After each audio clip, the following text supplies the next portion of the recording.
কতদিন পর আমাকে পেছন থেকে দেখে চিনে ফেললা। আমি তোমার ছায়া দেখলেও চিনে ফেলবো। বাহ, অনেক ম্যাচিউরড হয়ে গেছো। কিভাবে বুঝলা? কথাবার্তাতেই বোঝা যায়। ইস, তুমি যদি এই ম্যাচিউরটা আগে থাকতা তাহলে কিন্তু আমাদের ব্রেকআপটা হতো না, বলো। কে এটা? আবিরের প্রথম গার্লফ্রেন্ড, সাথে 5 বছর রিলেশন ছিল। ব্রেকআপের রিজন কি জানো? আদিপ নাকি ম্যাচিং নেই, আর কোনো রিজন খুঁজে পায়নি। এটা কোনো কথা? ভাঙা সবকিছুই তো আবার জোড়া লাগানো যায়, তাই না? তা যায়। সাহিল, এদিকে আসো না। এই লোকটা কে সাথে? নিউ বয়ফ্রেন্ড বা ফিয়ান্সে হতে পারে, আই ডোন্ট নো। আরে বেচারা আবির। ও হচ্ছে সাহিল, আমার ফিয়ান্সি। আর সাহিল, ও হচ্ছে আবির।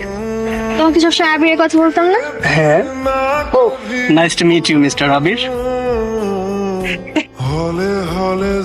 হাই সাথিয়া। হাই।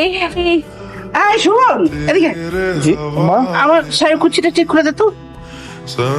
ব্রো, আর ও তো সিনথিয়ার ফিয়ান্সে। ফিয়ান্সে মানে সিনথিয়াকে বিয়ে করতেছে? আরে এক্স মানে হওয়ার কথা ছিল, বাট সিনথিয়া ওকে পছন্দ করে না, তো তাই আর হয়ে ওঠে না। আপনি এখানে কেন? যাবেন না? গাড়ি ছেড়ে দিবা তো? Thank you. Thanks to you too. গতকাল তো আয়সা আসছিল আবার। তাই নাকি? এসে বলে আমার সাথে প্যাচ আপ করতে চায়। Wow, good news, congratulations. এটা গুড নিউজ না, গুড নিউজ হচ্ছে আমি ওকে না করে দিচ্ছি। কেন? কারণ কালকে ফার্স্ট টাইম ওর কারণে একটা কিছু রিয়েলাইজ করছি যেটা আগে কখনো বুঝিনি। যাই হোক, আপনার আপনার কি অবস্থা? আগের মতোই। আপনাকে নিয়ে তো একটা প্যারা ছিলই শুরু থেকে, তারপর লাস্ট মোমেন্টে আমি এমন ডোজ দিলাম, মা ছেলে গন। আমার না, আমার জীবনও কোনোদিন মনেও আনবে না। আপনাকে যেতে যেতে আমি ডিটেলটা বলবো। হ্যাঁ, চলেন আসেন। শোনেন, আপনি কি আবার আমাকে ওই নাটকটা কন্টিনিউ করার কথা বলবেন? সেটা কখন বললাম? ডাকলেন কেন তাহলে? এটাই আপনার সমস্যা। আমি যখনই আপনাকে ডাকি আপনি আমার দিকে ঘুরে এমন ভাবে ড্যাব ড্যাবায় তাকায় এমন একটা কথা বলেন আমি আর না করতে পারি না। রেজাল্ট তো ওইখানেই হয়। আচ্ছা, তাহলে কি কন্টিনিউ করতে চাচ্ছেন না? না, সেটা কখন বললাম? আই ওয়াজ রং। সেটা কখন বললাম? কি জান ভাই, বলেন তো, কনফিউজড কেন আপনি? কনফিউজ না, আমি নার্ভাস।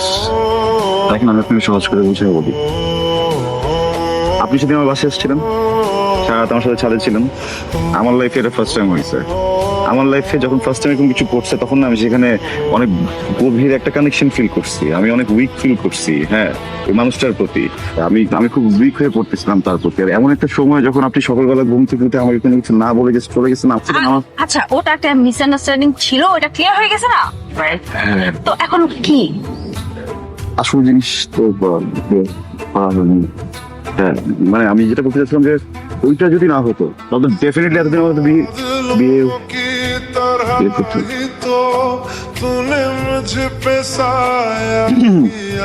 মানে দেখেন, আমি আসলে ঘুরে পেঁচে বা তোতলায় তোতলায় কথা বলতে পারি না। আমি খুব স্ট্রেট কথা বলি, স্ট্রেট আপনাকে বলে দিই, স্ট্রেট আপনি বুঝে নেন, ঠিক আছে?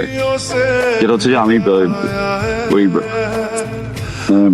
I love you two.